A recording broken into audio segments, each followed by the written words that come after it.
Welcome to Oceans Unplugged. I'm Lee Gallagher, formal professional sailor, mariner, harbour authority, patrol officer, coast guard officer and lifeboatman. In each episode I'll be sitting down one-to-one with the people who push beyond the horizon. Ocean racers, explorers, rowers and the leaders behind the world's most demanding expeditions. We'll expand on the guests as we get into it. Oceans Unplugged is proudly supported by YB Tracking, the global leader in race and expedition tracking technology, helping bring the world's toughest adventures to life in real time. This is our stories, unfiltered and in depth. Now, let's get into it. What a fantastic intro. Thank you very much. How are you? Yeah. Good. Yeah, all right. Good week? It's been an interesting week. Yeah. We've got some fantastic people that I'm working with at the moment and some great events coming up. Shortly to be going over to France for the Plastimo Mini 650s and see some of the Amoca boats. So yeah, it's good stuff coming up. Cool. Awesome. Is that kind of like a well-known thing in the yachting world?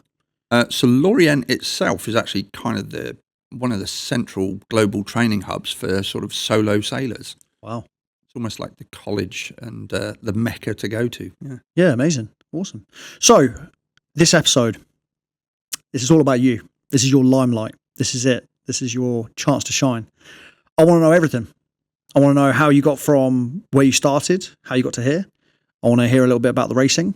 I want to hear a little bit about some of the funny stories you had back in the 90s. So let's go from the beginning and try and make this as interesting for the listeners and viewers as possible. But how did you get into sailing? I think that's my first question. Well, there's no real kind of career path. Like you sat at school when the careers officer comes round and, oh, you're going to be a butcher, you're going to be a policeman. Being a professional sailor was never really something on the cards. Even sort of being spoken about being a professional mariner, so going to sea on tankers, cruise ships, that was never really portrayed.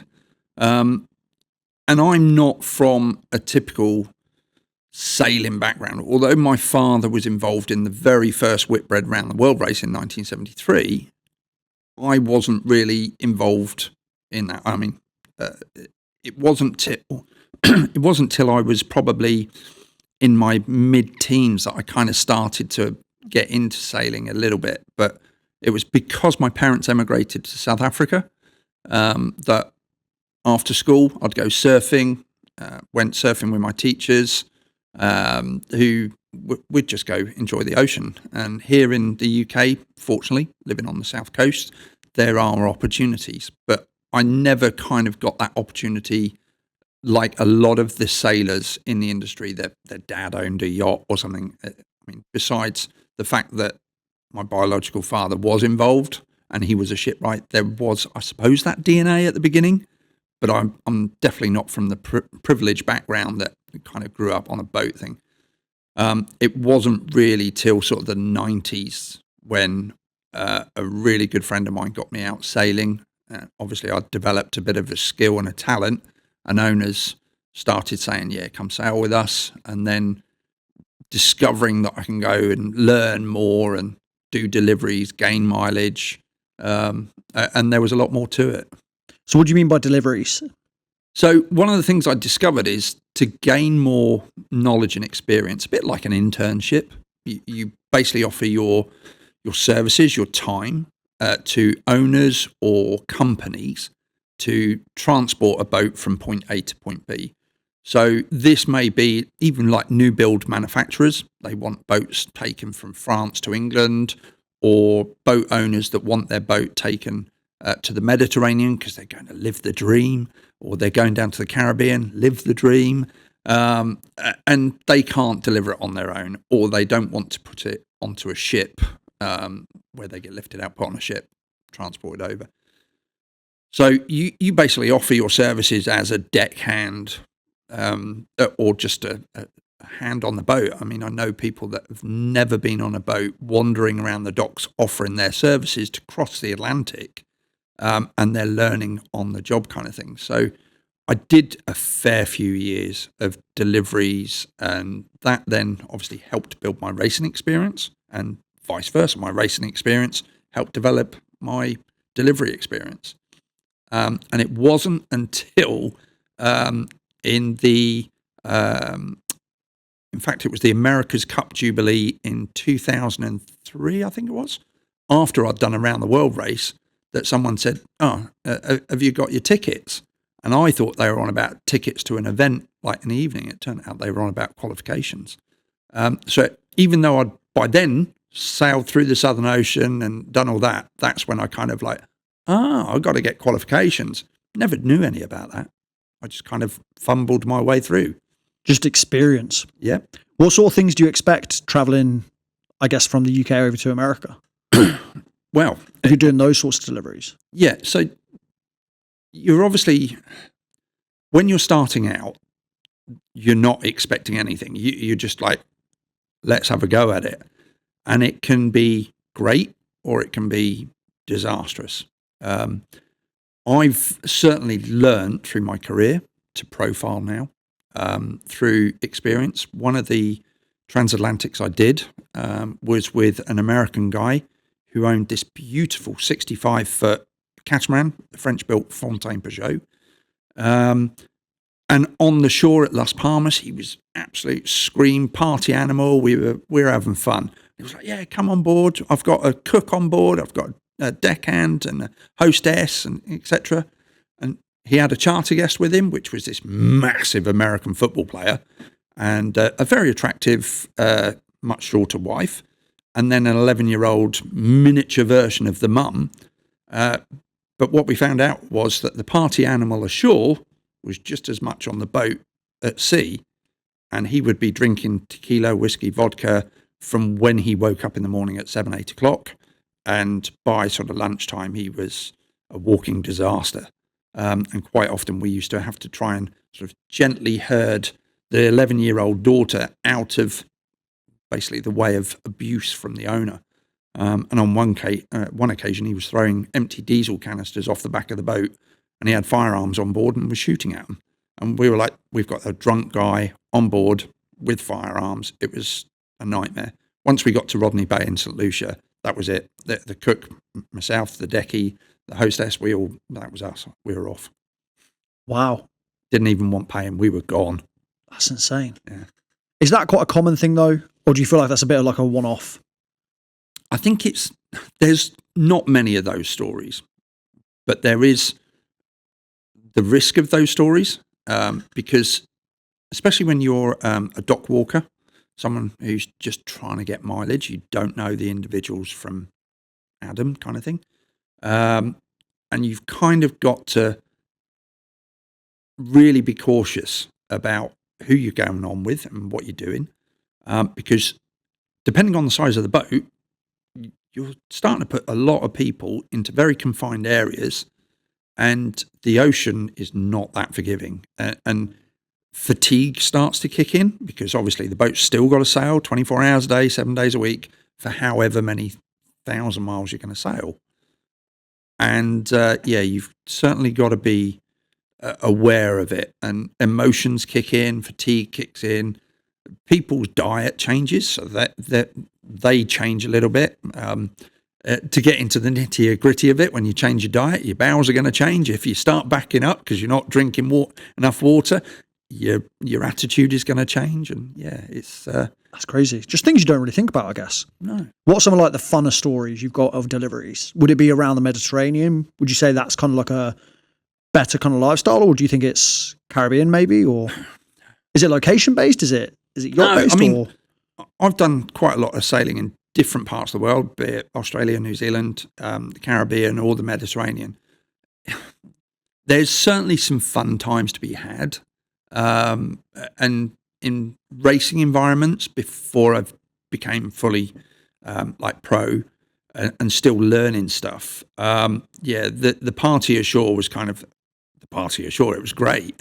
But the more professional you become, the less you're doing at the parties because you want to get the rest. Of course, the older I became, the more miles under my belt, the more my body reminded me about it. So, but the parties ashore certainly are good fun, and you get to meet some fantastic people and some amazing people. I've been very fortunate to meet Hollywood celebrities, royalties, and yeah, it's been a good, strange career that I didn't really kind of set out to do. So before I go on to talking about your racing, because I'm pretty sure one of the lovely keynotes that I've got written down is that you actually raced with the King of Spain or against the King of Spain. So that was in the Admiral's Cup. So before we get onto that, I want to know what this yellow contraption is in front of us, and if you want to talk a little bit about that. Well, this is a YB3 tracker. So YB Tracking, obviously sponsoring the podcast, and a lot of the events that we do, or that YB Tracking do. So that could be anything from dog sled racing, snowmobile racing, hot air balloon racing, even sort of Red Bull type aeroplane racing. I don't think they're doing that at the moment, but to around the world yacht racing, inshore racing, even sort of cruiser style racing, the Sydney Hobart race, the Vendée Globe race. So some big sort of top level racing is tracked using either this piece of kit or the YB3i, which is a hardwired version of it. So this piece of kit, it's a GPS tracker, but it has a little bit extra features on it. So do you want to get it out and just sure. show the camera whilst you're talking about it, just so people can see? So these are obviously in pouches, Velcro, so they attach on the back of the boat, on the push pit, on the guardrails and things. So they attach there. The aerial, and it amazes me how many times I have to say that, must point to the satellites. We have people do put them inside boats, and obviously it struggles to see the satellite, and there is that. So, but once you open it up and take it out the patch, obviously that can sit there. Once it's activated, this one isn't at the moment, so it does its traditional diddly-did, and I still have that through my head in some of my dreams. So yeah, it will transmit to satellites at whatever frequency it's been preset to. So that could be as quick as 1 minute or up to sort of 4 hours, 12 hours, 24 hours. So I'm right, you can be found anywhere in the world with this? Yeah. So one of the projects that I was talking to a guy this week, actually, a guy called Chris Wright, is going to be using one of these on a mountain bike, trying to set the fastest descent on a mountain bike down the Himalaya mountains near Everest, from like 5,500 meters, I think he's setting off from. So we have them in the Himalayas, in mountains. We've got them up in the Arctic. Ella Hibbert, she'll be one of our guests. We recorded her and tracked her to become the first British person to sail solo through the Northwest Passage into the Arctic. So I'm right in saying this is mainly used as a bit of a security device, like a bit of a safety device. Like we can track you, we can make sure you're okay. Like if anything goes wrong, we know where you are, that sort of thing. So it's a tracking device primarily. When you're looking at safety equipment, then on boats you've got things like EPIRBs, so emergency positioning indicating radio beacons. When you hit the panic button on that, and that will be like in the Vendée Globe, they'll hit that. That transmits up to the satellites and then to the Coast Guard stations of the flag state of that country, of that boat. So if it's a French boat, it'll go to French Coast Guard, and they then coordinate the rescue. What these things do is a backup navigation tracking. So they can literally go, oh, that's my position, because it will show it on screen, date, time, and they can force it to transmit a position and information. And then if they have to abandon to a life raft, they can take this with them and they can text message off of the tracker or send an email just saying, I need rescue. One of the things, because I'm an ex-Coast Guard officer, one of the things that happens is when you have a distress situation, they hit an EPIRB, I know who the EPIRB is registered to and I know where it is. What I don't know is what's happened and how many people are on board and what is needed. So this kind of solves that problem. And I guess that's the main thing that I had in my mind was if the vessel, like as soon as you said, well, boats have got this beacon, I thought, well, yeah, but what if a boat sinks? But I'm then still alive and I'm floating somewhere or I've managed to get onto something else. I'll still want somebody to know my position of things. So I think that's a fantastic piece of kit there. There's some pretty famous stories.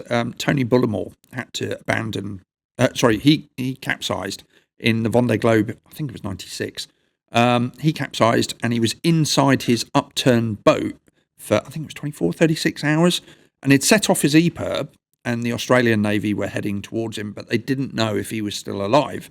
So the way that he was letting them know that he was still alive was turning it off and on. So when it went off and then went back on, it was like, okay, someone's actually physically doing this. When they got to the boat, it's capsized. They've sent a rib over to it, and the Australian Navy are sort of knocking on the side of the hull, and they were like, oh, there's no one there. And then Tony famously swam out from underneath it and like, here I am. But of course, it took sort of the Coast Guard coordination, the Navy, for someone to actually go and see if he was still alive. That's crazy. Thierry Dubois was also capsized in the same race, and he was found sat on top of his upturned boat. And I think he'd been sat on top of it for 24 hours as well. Oh my God. Whereas these devices, they can now message their first responders or their designated persons ashore and say, I'm all right. So with Ella, quite regularly, I was messaging her via this because her Starlink had failed or her Garmin InReach, she couldn't get the signal, whereas via this, we can send those short messages. And twice a day, I was getting her to send messages through to me with her position, conditions of sea state and weather, and how she was and how the boat was in short message code. Like 5 was great, 1 was like, it's not going to cool. So as short as possible. And we agreed that before in her sort of fantastic plan, crisis management plan. So talk to me about the race. So you got quite a big race. You sailed against the current of the world. Is that what it is? Yeah. So the prevailing winds and tides, so traditional round the world races go from the west around to the east. So they'll go from here down the North Atlantic, cross the equator, through into South Atlantic, turn left or to port, under the Cape Agulhas, across to Australia, and then round Cape Horn and back up into the Atlantic. So that's the traditional route because you're going with the prevailing winds and tides. I did the BT Global Challenge in 2000, 2001, which was against the prevailing winds and tides. So you basically go down through the Atlantic same, but when you get to sort of the southern Atlantic, you turn right, round Cape Horn instead. So you're really bashing into everything. And when I told my dad that that's what I was doing, he just looked at me and went, idiot. Insane. So where did you come? So I came second in one of the legs. Unfortunately, the team overall, because I only did 2/3 of the race, the team, I think they came 10th or 11th overall. But each leg, it was different races. So explain to me. So where did you set off from? So my original plan was that I was going to do the 2004, 2005 event.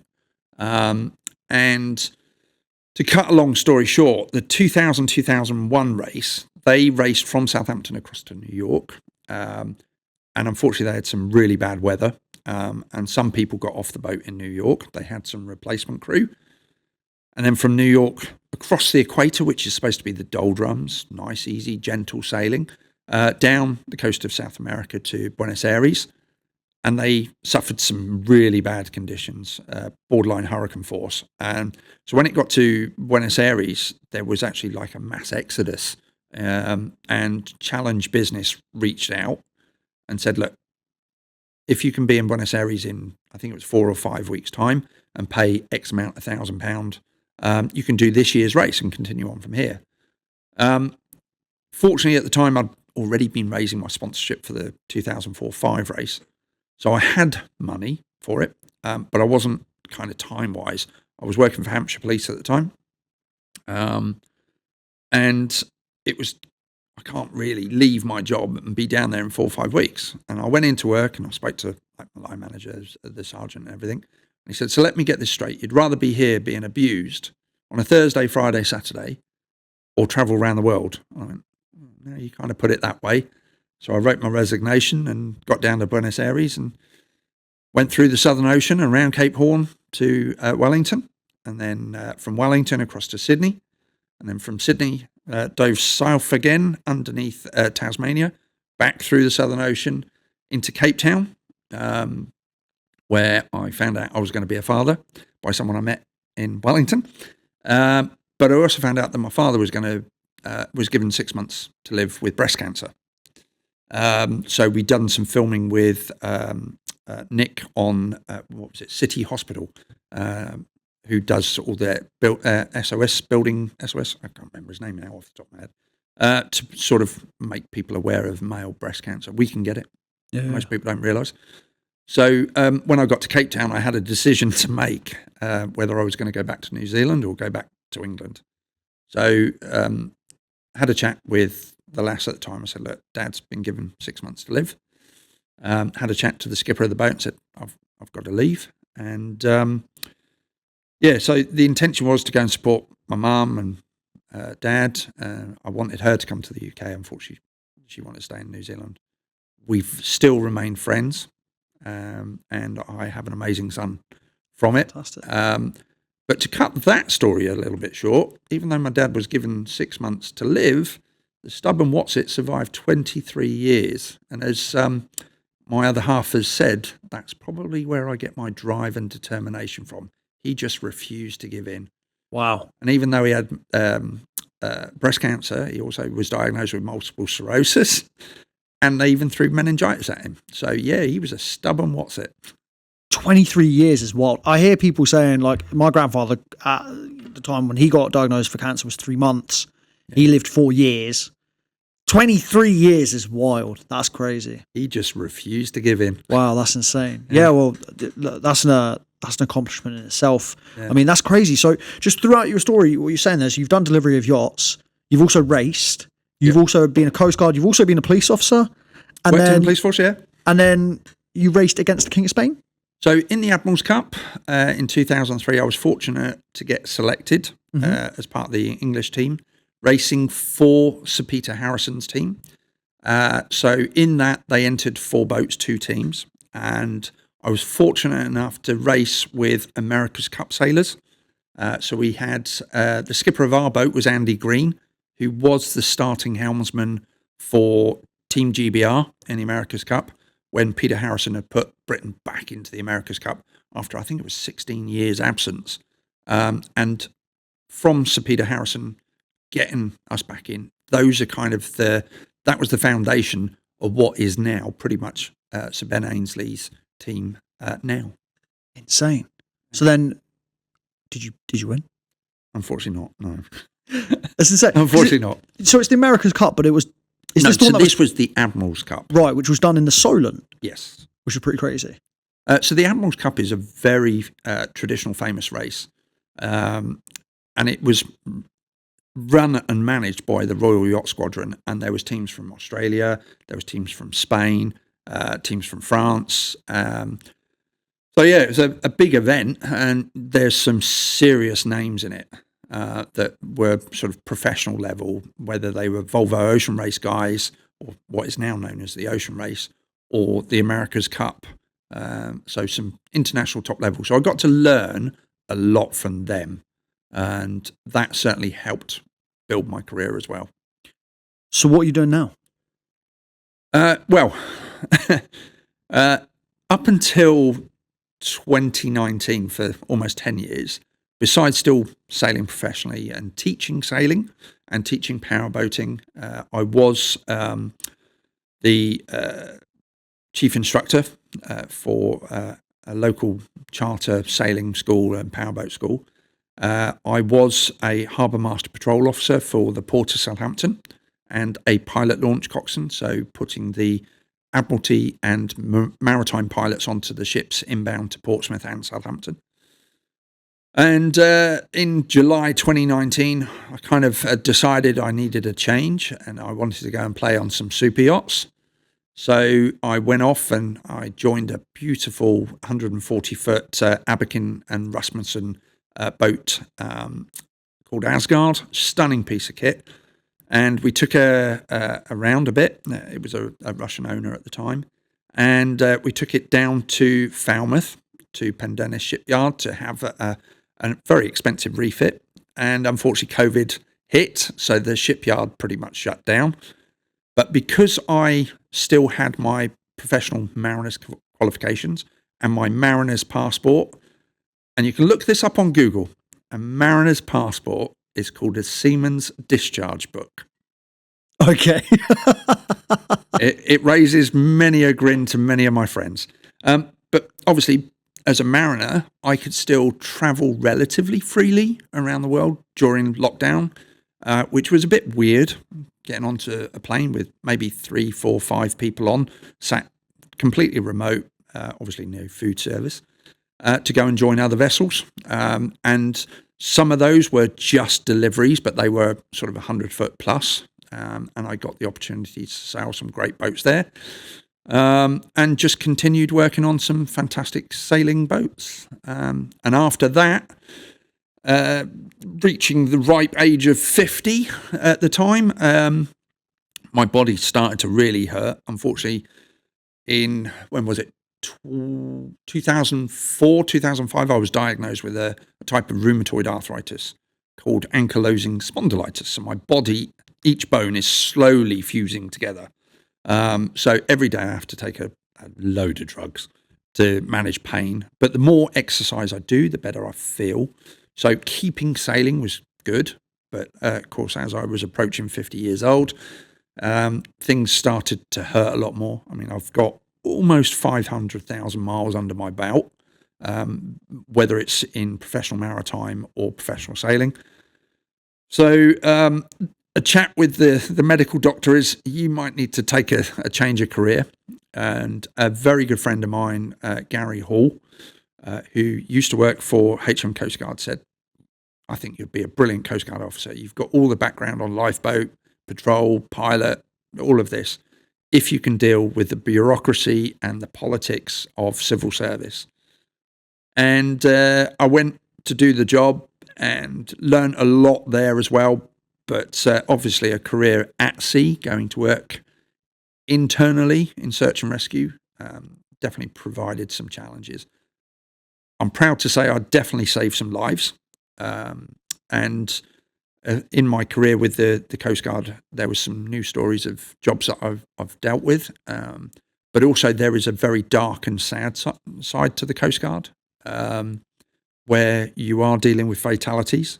And you can't just leave that at the office. That does come home with you. And after a watch, sometimes I'd have to get on the motorbike and go for a ride for an hour. So I didn't take that home. And I found it a bit difficult. And at the same time, I was working with Ella Hibbert as helping her get ready for her project, helping her with her sponsorship. And one of the companies that was her sponsor was YB Tracking. And they offered her a role. And when you get to meet Ella, as we will do in this series, you'll find out how bloody minded she can be. And she said, look, I can't do it. I need to focus on my project, but I know just the man you're after. And I'm now working with them. Went to have a chat with them, and Ollie, the chief operations officer, during the sort of chat and the interview, said, what's your biggest fear? And I said, technology. And here I am working for an information and technology IT satellite tracking company. But obviously, as Ollie jokingly says, we've not employed you for your technical skill. We've employed you for your background knowledge and sailing abilities. So now I work with a fantastic team. We've all got different skills, different attributes. We've got Mike, who obviously was motor racing background. We've got people with degrees in event management. We've got people who, again, have worked on super yachts. And we work together really, really well and input each side. And they've been patient enough to teach me all the tech. Oh, fantastic. Unreal. Well, look, I'm looking forward to diving a little bit more into your stories around Coast Guard, around some of the racing. I'm sure you got lots more around deliveries and maybe some experience to give to people with regards to sailing or what they can expect this year. Yeah. So, but as an intro episode, I learned a lot about you there, which I'm hoping the listeners did as well. Yep. And very much looking forward to this. I'm definitely looking forward to getting into it a bit more, and certainly some of our guests, and we have got some fantastic guests. Sounds good. Do you want to announce any of them now, or do you want to keep everybody hanging on? Well, we can say Dee Kafari is coming on, Pip Hare is coming on, Liz Wardley, and she is a phenomenal sailor and ocean rower. We've also got Matt Mason, ex-Royal Marine, and rowed from Australia to Africa. Hopefully the McLean brothers, they've said yes, but their schedule as well. They rowed from Peru to Australia. We've got Gunnar Christensen, who is going to be doing the Golden Globe race. And there's a load more. Fantastic. Well, that's a huge list of names already. So looking forward to getting to meet everybody there as well. And if you've enjoyed listening to this, please don't forget to like, share, comment, and subscribe. Every piece of interaction, every piece of engagement really helps get this podcast out there. And I'm looking forward to seeing where this goes, because that's a huge list of names, a lot of heavy hitters there. And also interested to see what you've got to tell me from your past around, like I said, the Coast Guard stuff, the racing, and all things in between. So thanks, Lee. It's been a pleasure. No, thank you very much.